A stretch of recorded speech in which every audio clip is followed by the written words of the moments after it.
himpilan ng DWALFM, Radyo Totoo, CMN, Batangas. CMN Live Nationwide. Renz Belda, magandang araw sa iyo. Magandang umaga Ariel, magandang umaga Pilipinas. Magkakalaw ng pabuya si mataas na kayo Vice Mayor J. Manalo Ilagan, Presidente ng Vice Mayors League, sa sino mo makakapagbigay ng impormasyon sa responsable sa pagpatay sa isang negosyante sa Bawan, Batangas.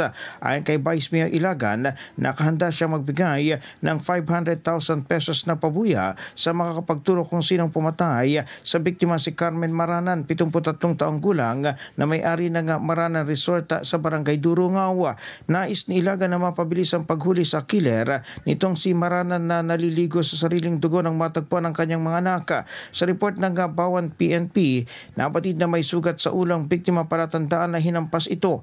Nadatnan din na magulo ang loob ng bahay at nakabukas ang bag ng biktima na pinaglalagyan ng mga kinita sa kanilang mga negosyo at nawawala ang hindi pa matukoy na halaga ng pera.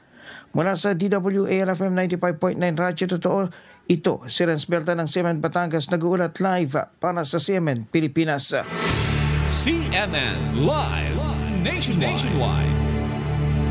Maraming salamat, Renz Belda, mula po naman sa himpilan ng DWALFM, Radyo Totoo, CMN Batangas.